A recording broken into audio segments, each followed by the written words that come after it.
আজ শেয়ার করব দুর্দান্ত স্বাদের চিকেন চাউমিন রেসিপি, যেটা তোমরা অফিস লাঞ্চ, ইভিনিং স্ন্যাক্স কিংবা রাতের ডিনার হিসেবেও এনজয় করতে পারো।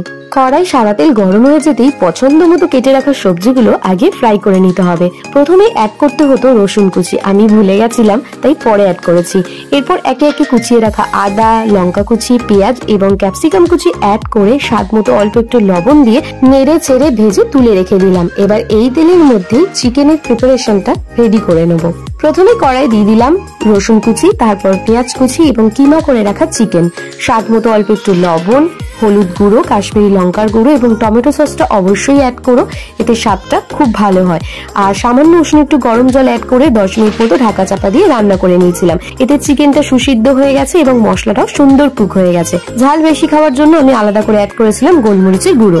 এবার সেদ্ধ করে রাখা চাউমিন অ্যাড করে উপর থেকে দিয়ে দিলাম ভেজে রাখা সবজি, স্বাদ মতো নুন, চিনি এবং সামান্য পরিমাণ ভিনিগার, সয়া সস এবং চিলি সস। সমস্ত কিছু ইনগ্রেডিয়েন্টস অ্যাড করার পর 5 থেকে 7 মিনিট মতো ভালো করে নেড়ে চেড়ে ফ্রাই করে নিতে হবে।